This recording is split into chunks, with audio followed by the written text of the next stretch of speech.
Hello everyone, स्वागत है आपका होम साइंस वर्ल्ड में। हम बात करने वाले हैं वस्त्र विज्ञान में यानी टेक्सटाइल में रेशम की, सिल्क की, जो इसका पार्ट 2 होगा। इससे पहले हमने पार्ट 1 करा दिया है, जिसमें हमने सेरिकल्चर यानी कि हमें अंडे से लार्वा प्राप्त हुआ, लार्वा से हमें प्यूपा, प्यूपा से कीड़ा, ये सभी अवस्थाएं हमने उसमें पढ़ी थी। साथ ही साथ रेशम के प्रकार हमने उसमें देखे थे।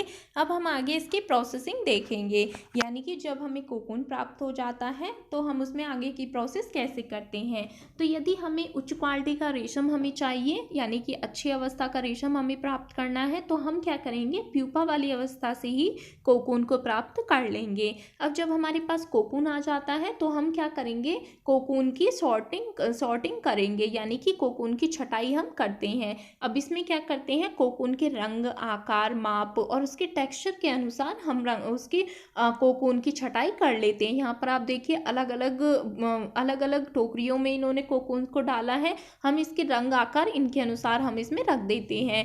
जो कोकून होता है, जब हम स्वनिर्मित जो कोकून होता है वो कैसा होता है, वो ज़्यादातर क्रीम या भूरे रंग का होता है। जब हमने बात की थी, जब हम ओक के वृक्ष से जो कोकून प्राप्त करते हैं तो वो कैसे होते हैं, उनमें टैनिन अम्ल की मात्रा ज़्यादा होती है, जिसके कारण उनमें हल्का भूरापन आ जाता है। लेकिन जब हम सेरिकल्चर कर रहे हैं, यानी कि खुद से ही कर रहे हैं सारा प्रोसेस, तो क्या करेंगे, जो हमें कोकून प्राप्त होते हैं वो सफ़ेद रंग के प्राप्त हो जाते हैं। तो हम यहाँ पर इनकी शॉर्टिंग करते हैं उनके आकार, रंग और उनके टेक्सचर के अनुसार। अब जब हमने ये प्रोसेस कर लिया, अब हम आगे क्या करेंगे, आगे हम इसमें जो सैरिसिन था यानी कि जो गोंद है उसको नरम करेंगे। जब हम सैरिसिन को नरम करते हैं तो इसमें क्या करेंगे, इसमें गर्म पानी में इसको डुबो देंगे। एक एक करके इसको डुबोया जाता है, जिससे कि इसका सैरिसिन जो है वो निकल सके। अब यहाँ पर आप याद रखिएगा, इसमें जो सैरिसिन हम निकालते हैं यानी कि नरम करते हैं, अब हम यहाँ पर जो सैरिसिन है वो सारा ही नहीं निकलेगा, केवल 1% सैरिसिन हटाया जाता है। जब हम बात करते हैं कोकून की, तो उसमें कितना सैरिसिन होता है, 20% उसमें सैरिसिन होता है और 80% उसमें फाइब्राइन प्रोटीन होती है। अब जब यहाँ पर हम गोंद नरम कर रहे हैं तो सिर्फ 1% ही सैरिसिन यहाँ पर हटता है, जिससे कि जब हम इसमें आगे की प्रक्रिया करें रेशम में, तो क्या हो, जो हमारा फिलामेंट है उसको सुरक्षा की आवश्यकता होती है, तो इसलिए हम सारी गोंद यहाँ पर नहीं हटाते हैं। आगे बात करते हैं हम फिलामेंट को रील में लपेटना। अब जो हमारे पास फिलामेंट है, जो हमने कैसे प्राप्त किया, फिलामेंट को हम कोकून में से खोलकर लपेटने की जो प्रक्रिया है, इसी को रीलिंग कहा जाता है। रील में लपेटने की क्रिया में रखी जाने वाली सावधानी और कौशल के प्रयोग से कच्चे रेशम में पाए जाने वाले दोषों को भी बचाया जा सकता है। यानी कि यदि हमारे पास रेशम में कोई दोष है, तो जब हम उसे रील में लपेटने की क्रिया करते हैं तो हम उससे भी बचाया जा सकता है। तो अब हम क्या करेंगे, जो हमारे पास फिलामेंट है, हम उसके लपेटने की प्रक्रिया करेंगे। तो यहाँ पर आप देखिए किस तरीके से ये लपेटने की प्रक्रिया की जा रही है एक ऑपरेटर के द्वारा। ये जो ऑपरेटर है, अब जो भी क्रिया हो रही है, प्रक्रिया फिलामेंट लपेटने की, उसकी गति पर ध्यान देता है और उसको कंट्रोल भी करता है।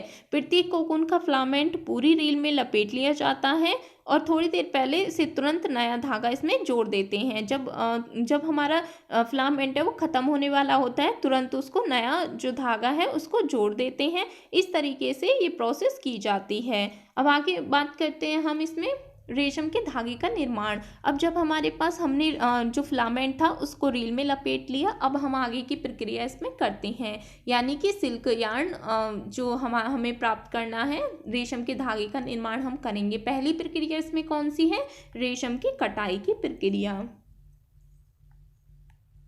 अब हम इसमें क्या करते हैं, लपेटे हुए रेशम को रेशम के धागे में परिवर्तित करते हैं। यानी कि जब हमने फिलामेंट रीलिंग फिलामेंट किया था, तो अब हमें क्या करना है, उस रेशम के धागे में उसे परिवर्तित करना है। इस प्रक्रिया को क्या कहते हैं, इसे थ्रोइंग कहते हैं। थ्रोइंग कहते हैं इसको, यानी बटाई की जो प्रक्रिया है उसे थ्रोइंग कहा जाता है। अब इसमें जो रेशम की बटाई है, ये उस प्रकार की क्रिया की जाती है जिस प्रकार कपास ले लें या उनके तंतु से धागा बनाने की जो कताई की प्रक्रिया हमने पढ़ी थी, उस प्रकार ही इसमें भी बटाई की प्रक्रिया की जाती है। जो इन तंतु के समान रेशम के तंतु से निरंतर लंबा धागा प्राप्त करने के लिए इसमें धुलाई, कंघी करना, खींचने की प्रक्रिया की आवश्यकता नहीं होती है, क्योंकि जब हम रेशम की बात करते हैं जो कि प्राकृतिक रेशा है, फिलामेंट है, तो हमें एक लंबा और अच्छा रेशा प्राप्त हो जाता है। अब हम इसकी पहले ही हमने इसको जब कोकून वाली अवस्था में इसकी लंबाई और आकार के अनुसार इसको छांट लिया था, यानी हमने इसमें शॉर्टिंग प्रोसेस की थी, छटाई की प्रक्रिया की थी। अब हमें इसकी धुलाई या कॉम्बिंग या खींचने की प्रक्रिया की आवश्यकता नहीं पड़ती है। जैसे हमने अन्य रेशों में बात की थी, कपास, लिनिन, ऊन में, उनमें हम कॉम्बिंग प्रोसेस करते हैं, धुलाई की प्रोसेस करते हैं, खींचने की प्रक्रिया करते हैं, लेकिन रेशम में इन सब की आवश्यकता नहीं होती। अब हम क्या करेंगे, बटे हुए धागे से गोंद निकालना। Degumming of thrown silk. जब आपसे क्वेश्चन पूछ लिया जाता है कि डीगमिंग की प्रोसेस हम किस में करते हैं, तो ये हम रेशम में करते हैं। बटे हुए धागे से जब हम अपना बटे हुए रेशम के धागे में अभी भी कुछ मात्रा में सैरिसिन रह जाता है, अब हम क्या करेंगे, इसको पानी के साबुन के पानी के द्वारा इसे हटाते हैं, यानी कि उसमें डाल दिया जाता है साबुन के पानी में और उसमें हटाते हैं, जिससे प्राकृतिक चमक आ जाती है और रेशम जो है हमारा छूने पे भी नरम लगता है, क्योंकि गोंद के कारण वो कड़ा था। अब क्या है, हमारा रेशा जो है वो सॉफ्ट हो जाता है। जब हम इसमें से गोंद हटा देते हैं तो इसमें 25% वजन कम हो जाता है। जब गोंद हटाया जाता है, रेशम का तंतु या वस्त्र रंग में पीला सफ़ेद दिखाई देता है, उसमें सुंदर चमक रहती है और विलासितापूर्ण नरम दिखाई देता है, यानी कितना सॉफ्ट रहता है कि हमें विलासिता का अनुभव होता है। अब हमने जब गोंद हटा दिया तो हमारा क्या हुआ, रेशा बहुत ही कमज़ोर हो गया, जिसमें हमें आवश्यकता पड़ती है एक परिसज्जा की, जिसे हम वजन बढ़ाने की परिसज्जा कहते हैं, यानी वेटिंग प्रोसेस इसमें किया जाता है, क्योंकि जब उसमें से सैरिसिन हट जाता है तो 25% उसका वजन कम हो जाता है। ऐसे में क्या होगा, जो हमारा रेशम का वस्त्र है वो पहनने लायक भी नहीं होगा, क्योंकि वो बहुत नाजुक होगा और उसकी कीमत पर भी प्रभाव पड़ेगा, यानी कि उसे बेचना भी बहुत ही मुश्किल हो जाएगा। ऐसे में हम उस पर परिसज्जा करेंगे वेट। जब हम वजन बढ़ाने की परिसज्जा करते हैं तो हम क्या करते हैं, रेशम में कुछ फैक्ट्रियों में क्या होता है, इसमें धात्विक पदार्थों की, जो भी धात्विक मेटेलिक पदार्थ होते हैं, उनकी क्रिया इस पर कराई जाती है, जिससे कि इसकी वजन पर प्रभाव पड़े। अब जब हम इसका रेशम का जो वजन है इसको बढ़ा देंगे तो कैसा होगा, हमारा रेशा जो है वो हम बहुत ही अच्छा होगा। उस पर बुनाई की प्रक्रिया जब हम उस पर की जाएगी तो वो पहनने योग्य होगा। जब इस पर हम वजन बढ़ाने की प्रक्रिया करते हैं तो रंगीन रेशम में वजन बढ़ाने के लिए हम स्टैनिक क्लोराइड का उपयोग किया जाता है, जैसे कि सोडियम हो गया, फॉस्फेट की क्रिया, ये सब इसमें की जाती हैं। जो हम रेशम में वजन बढ़ाने की प्रक्रिया करते हैं, ये हम कब करते हैं, जब हम रंगाई की प्रक्रिया कर रहे होते हैं, उसी टाइम पे हम वजन बढ़ाने की प्रक्रिया को करते हैं। अब हमने वजन बढ़ा लिया वस्त्र का, अब हम देखते हैं इसकी कुछ विशेषताएं रेशम की, कि क्या क्या इसकी विशेषताएं हैं। तो जब हम जो हमारा रेशा है, यदि हम उसे माइक्रोस्कोप में देखते हैं तो वो कैसा दिखता है, लंबवत दिखता है, दोहरा होता है, पारदर्शी होता है, फिलामेंट होता है, अनुप्रस्थ काट और त्रिभुजाकार वो होता है जो हमारा रेशा है। जब हम रेशम को माइक्रोस्कोप में देखते हैं तो तंतु की सतह पे धारियां और दरार वाली रचना होती है। ये क्यों होती है, क्योंकि इसमें गोंद सैरिसिन होती है। ये क्या होती है, तंतु को आपस में जकड़े रहती है, जिसके कारण अनुप्रस्थ काट में ये हमें दिखाई देता है, त्रिभुजाकार दिखाई देता है और बेलनाकार ये होता है। अब हम आगे बात करते हैं इसकी लंबाई की।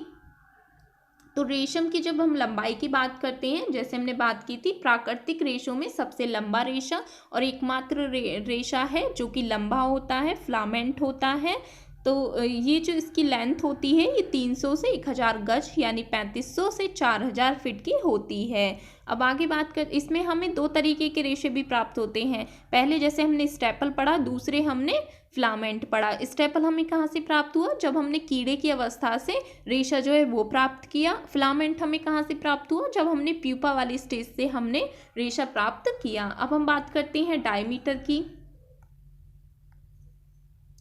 जब हम डायमीटर की बात करते हैं, रेशम का तंतु जो होता है ये 9 से 11 माइक्रोन का होता है। रंग इसका कैसा होता है, तो कच्ची रेशम का जो रंग है वो क्रीम से चमकदार पीला होता है।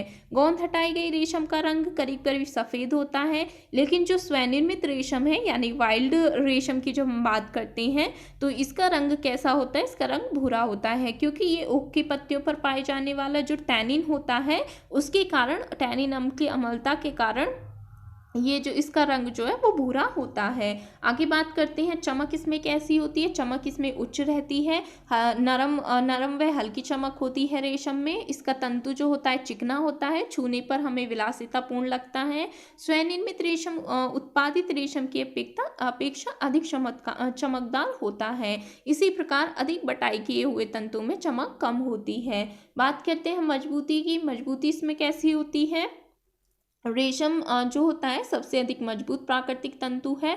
बटाई के धागे की निरंतर लंबाई मजबूती का ही एक तत्व होता है, जो कि अन्य छोटे आकार के प्राकृतिक तंतुओं में संभव नहीं होता है। लेकिन यदि जब इसकी सेरेसिन हट जाती है या फिर जब हम इसमें मजबूती लाने के लिए और परिसज्जा करते हैं वजन बढ़ाने की, तो इसकी जो परिसज्जा के कारण इसकी जो मजबूती है उस पर भी प्रभाव पड़ता है, उसकी मजबूती अच्छी रहती है। लेकिन जब हम प्राकृतिक मजबूती की बात करते हैं, यानी कि जब हमें प्राकृतिक तंतु प्राप्त हुआ, तो उसकी जो मजबूती है वो भी अच्छी होती है, यानी कि अधिक मजबूत ये होता है। कितना होता है, 4.0 से 15.5 ग्राम प्रति डेनियर, 5.25 ग्राम प्रति तंतु इसकी स्ट्रेंथ होती है। आगे बात करते हैं लोचम्यता। उच्च इसकी इलास्टिसिटी होती है 15 से 20%। ये यहाँ पे 15 से 20% इसलिए जब भी हम रेशम का जो धागा है उसको खींचेंगे तो 20% जब हम उसको खींचेंगे तो वो बिना टूटे खींच सकता है। लेकिन ऊन से इसकी जो इलास्टिसिटी है वो कम होती है। ऊन का रेशा जब हम ज़्यादा खींचते हैं तो उसमें वो पुनः अपनी स्थिति में आ जाता है। लेकिन लोचम्यता इसमें 15 से 20% होती है रेशम में। आगे बात करते हैं हम ऊष्मा चालकता की। इसकी ऊष्मा चालकता कैसी होती है, बुरी होती है, क्योंकि ऊन के समान रेशम भी प्रोटीन का तंतु है, इसलिए ये ऊष्मा के कुचालक होते हैं। आगे बात करते हैं हम जल अवशोषकता। जल अवशोषकता इसमें कैसी होती है, जल का प्रभाव कैसा पड़ता है इसमें। ये जल अवशोषकता कैसी, रेशम जो होते हैं ये उच्च अवशोषक होते हैं, इसलिए गर्मी के लिए भी उपयुक्त वस्त्र होते हैं। उत्तम अवशोषक गुण होने के कारण ये आरामदायक वस्त्र भी होते हैं। आर्द्रता को अपने वजन का 11% या 30% तक, वजन के हिसाब से 30% तक ये जल अवशोषकता कर सकते हैं। फिर आगे बात करते हैं हम आर्द्रता का प्रभाव। आर्द्रता का प्रभाव इस पर कैसा होता है, 20% मजबूती में कमी और लोचम्यता में वृद्धि हो जाती है। यानी कि यदि इस पर आर्द्रता का प्रभाव पड़ेगा तो 20% उसकी मजबूती में कमी आएगी, लेकिन उसकी लोचम्यता में वृद्धि हो जाती है। सूर्य का प्रभाव कैसा पड़ता है, तो रेशम को यदि हम ज़्यादा टाइम तक हीट में रखेंगे या फिर हम उसे सनलाइट में रखेंगे तो इस पर इफेक्ट पड़ सकता है, क्योंकि जो इसका रेशा होता है रेशम का वो बहुत ही संवेदनशील होता है। आगे बात करते हैं हम फफूंद का प्रभाव इस पर कैसा पड़ता है, तो इस पर फफूंद का प्रभाव नहीं पड़ता है, लेकिन यदि इसको हम नमी वाली स्थिति में कुछ टाइम तक के लिए रख दें तो इसमें फफूंद लगने की संभावना हो जाती है। कीड़े से प्रभावित होते हैं, तो ये कीड़े से प्रभावित होते हैं। रेशम के वस्त्रों में कीड़े के द्वारा, लार्वा द्वारा प्रभावित होता है। ये कारपेट खाने वाले कीड़ों से प्रभावित होते हैं, ये वस्त्र को नष्ट कर देते हैं। आगे बात करते हैं हम अम्ल प्रभाव की पड़ता है। बात करते हैं हम क्षार के प्रभाव। ऊन की अपेक्षा क्षार के प्रभाव में ये कम संवेदनशील होते हैं। यह गर्म सांद्र घोल में घुल जाते हैं, साथ ही गर्म तंतु घोल में भी घुलनशील होते हैं, किंतु उनकी अपेक्षा धीरे धीरे घुलते हैं। यह तंतु बोरेक्स, अमोनियम कार्बोनेट और साबुन के घोल में अप्रभावित होते हैं। फिर भी रेशम की जो धुलाई है वो हल्के साबुन से की जानी चाहिए, यानी कि जिनमें क्षार की मात्रा कम हो ऐसे साबुन से की जानी चाहिए। तो ये सब हमने इसकी विशेषताएं पढ़ी थी। ठीक है, पहले हमने पढ़ा जो भी इसमें प्रोसेस की जाती है फैक्ट्री में, यानी कि वो कोकून की छटाई कैसे की जाती है। फिर बात की थी हमने सेरेसिन को नरम करना, फिर बात की थी हमने इसके फिलामेंट रीलिंग प्रोसेस इसमें होता है। फिर हम क्या रेशम के धागे का निर्माण कैसे करते हैं, थ्रोइंग इसमें करते हैं, डिगमिंग प्रोसेस इसमें करते हैं, वेटनिंग प्रोसेस इसमें करते हैं।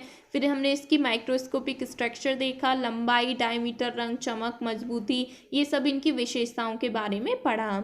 आई होप आप सभी को ये समझ आ गया होगा। अगर किसी को कोई डाउट हो तो कमेंट सेक्शन में लिखें।